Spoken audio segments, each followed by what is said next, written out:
we were discussing that in 1897 the British scientist J.J. Thomson calculated the E by M ratio. In that class I have discussed what are the basis of his calculation, how he is going to calculate the E by M ratio.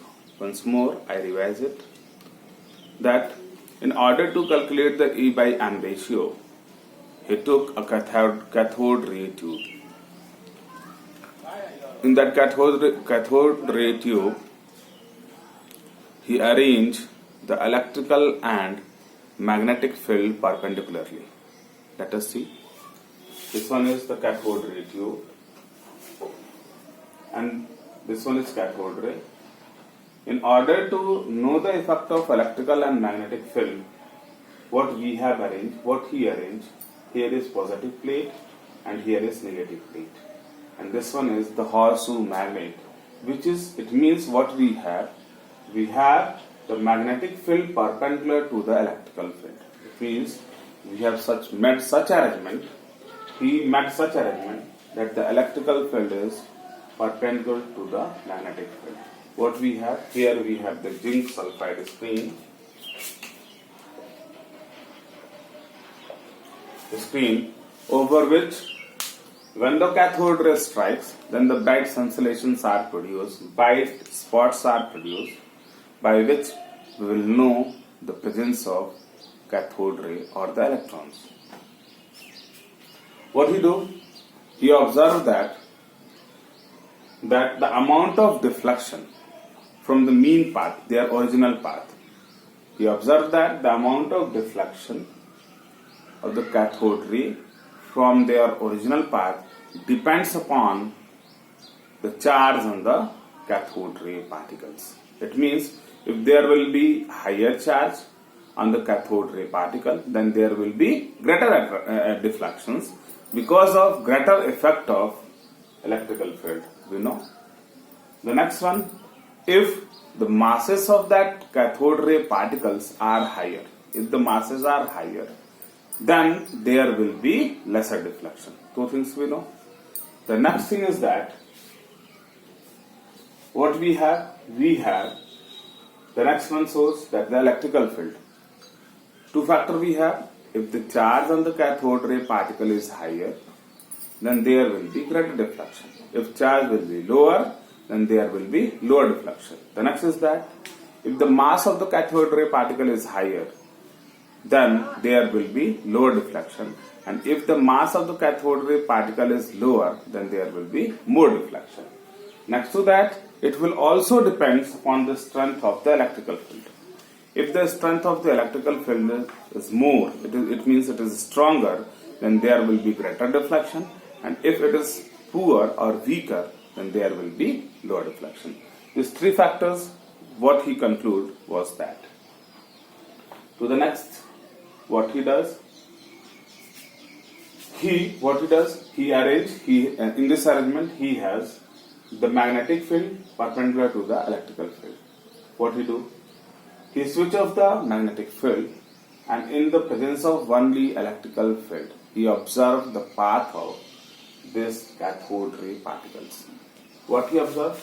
That in the absence of magnetic field, or we can say that in the presence of only and only electric field, the electron is diverted towards the point E. Why it is so? Because we know that these cathode ray particles, these are made up of negatively charged particles, and when we have only and only electrical field, then they will be attracted by this positive plate, and hence they strike to point A. In the next way, by switching off the electrical field and on application of only and only magnetic field.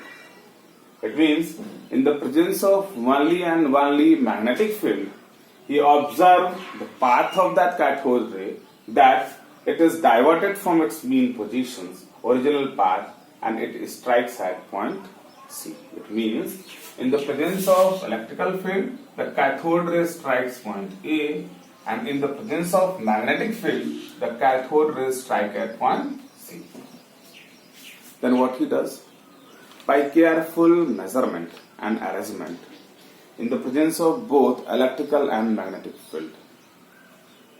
By the use of both electrical and magnetic field, he is going to maintain the original path. It means by careful use of electrical and magnetic field, he is going to maintain the path of the cathode ray, undeflected path of the cathode ray, or we can say is going to maintain the original path of the cathode ray.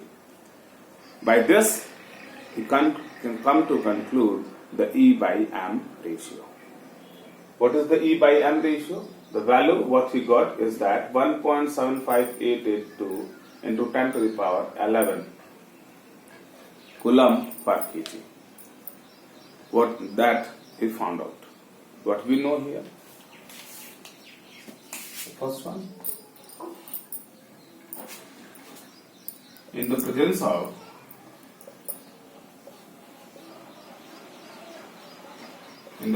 of only electrical field,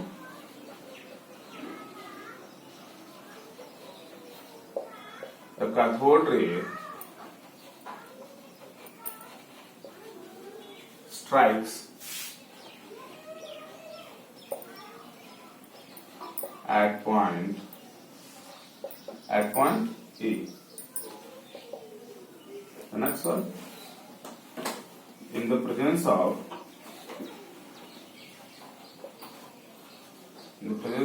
only magnetic field,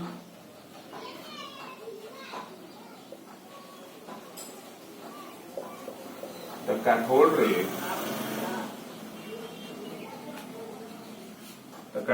strikes at point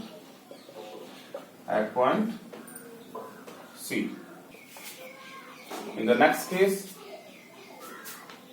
by careful balancing the electrical and magnetic field, it is possible to bring the cathode ray at its original path. That's one is that. By careful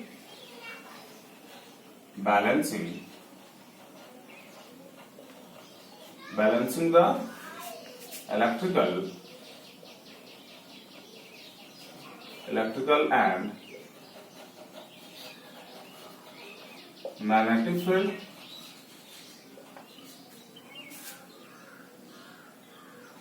we are able to bring the cathode rays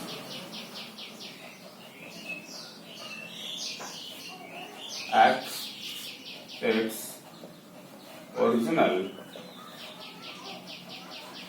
path, that is B. We know on application of electrical field, this cathode ray is diverted towards point A. In the presence of magnetic field, this cathode ray is diverted towards point C. Then, by careful balancing the electrical and magnetic field, it is possible to bring this cathode rays towards its original path or the original point, that is B. By doing so and using various calculations, he is able to calculate the E by M ratio. That is, by carrying out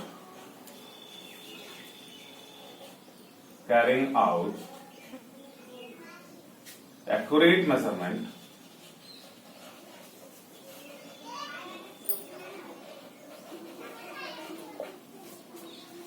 about the amount of deflection produced in cathode ray by electrical and magnetic field,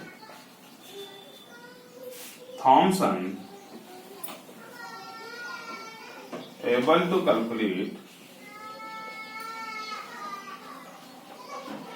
calculate E by ME ratio.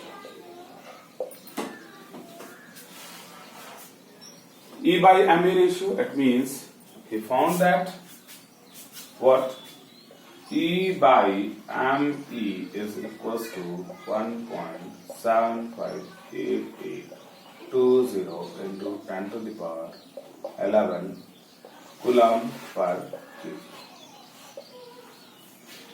In this experiment, what we have studied how Thomson was able to calculate E by M ratio.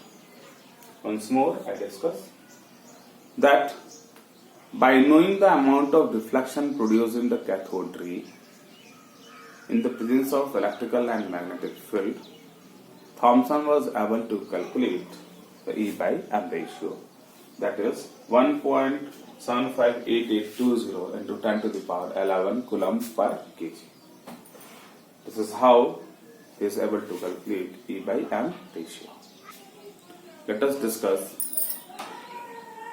an experiment done by R.A. Mulliken in order to determine the charge on an electron. In the previous sections, we have discussed that the J.J. Thomson was able to determine the E by M ratio, but he does not know the independent value of charge on the electron as well as the independent value of mass of electron. R.N. Mulliken from 1906 to 1914, he performed oil drop experiment by which he is able to calculate the charge on an electron. Let us see how he is able to calculate the charge on an electron. But before that, we will understand this part in three parts. The first one, we will know the apparatus, what are its various sections, what are their uses, what are their observations, and we will come to the next one, conclusion. And hence we are able to know how he is able to calculate the charge on an electron. Let us see. This is the apparatus. In this apparatus, what he has an atomizer. Here we have oil. This is telescope equipped with a micrometer eye. Here we have a closed vessels in which we have two plates. This one is positive plate, this one is negative plate. This one is a hole through which we are going to inject or pass X-rays from a source. We will discuss what are the uses of these equipments which are arranged with this cylindrical tube. The first one we will discuss atomizer. The work of the atomizer, here we have oil. We have taken oil because the oil, when oil is broken down into a smaller particle, it never breaks into its constituent ions. It means oil, when it is broken down, it will be split into non-ionic parts. That's why we are taking oil, to prevent the formation of ions. It means when oil is sprayed or broken, then the bubbles or the droplets of the oil produced will not charge.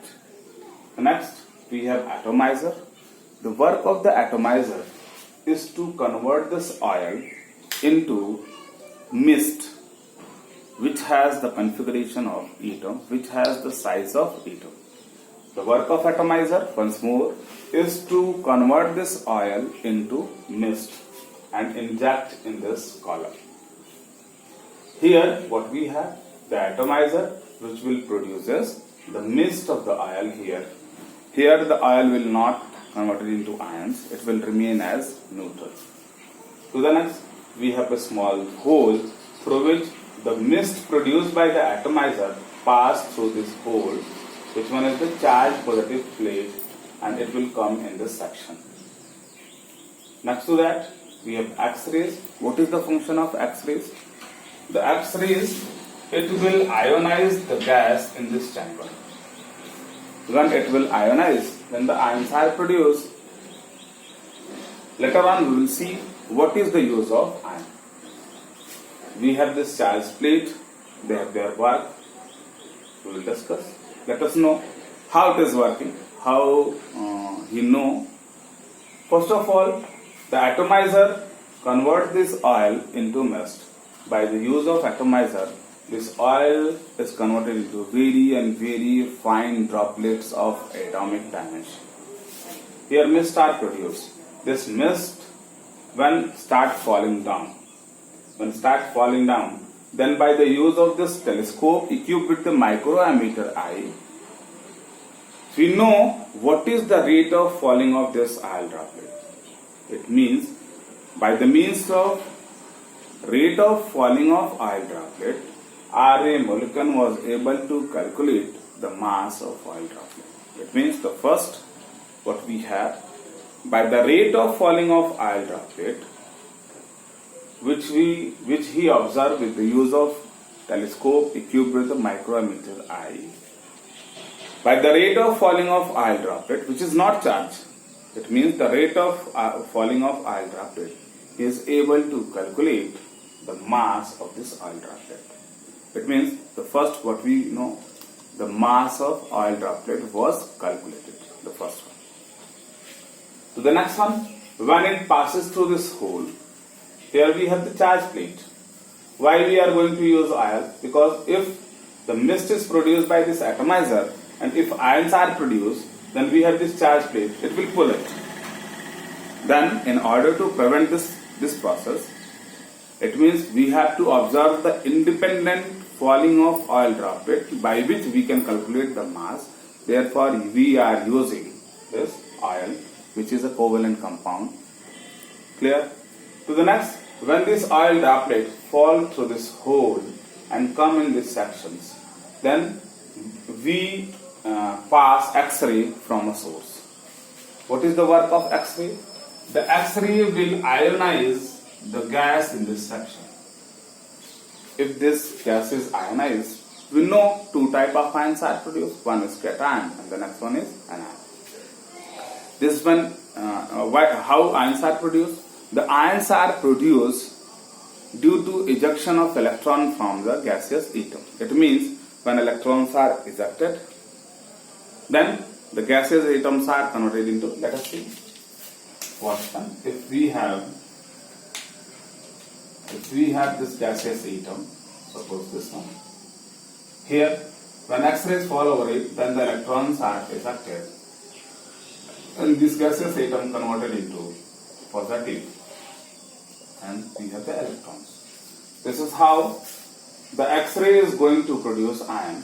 It means the gaseous atom, it is converted into positive state, and the electron we have which is ejected. It means by the use of this X-rays, what is produced here? Anions and gaseous cations and electrons are produced. It means in this chamber we have gaseous cation and electrons, and much more electrons are there. We can't say that such much electrons are there, 1 or 2 or 3 or 4 or 5. It means a large number of electrons and a large number of gaseous cations are produced. Let us see what is happening. These electrons are attached with this. These electrons are attached with this oil droplets. When these electrons are attached, if this one is oil, if this one is oil droplet, whose mass is known by the rate of falling, when electron is attached to it, this E. This may happen that one electron will attach. This may also happen that 2 electrons will attach. This will also happen 3 electrons will attach. This will also happen 4 electrons will attach. It means we cannot limit the number of electrons attached with the oil droplet. But we know that 1 electron, 2 electron, 3 electron, 4 electron, 5 electron will attach with this oil droplet. Then what we do, by careful maintaining the charge on this plate, we know we have two ions, this one is positive, this one is negative. This negative attached to this oil droplet. What we have left here, we have the positive. We know this one is negative plate. If this one is negative plate, then that will, let us see, this one is negative plate and this is bulkier. It will fall down and attach to this place firstly.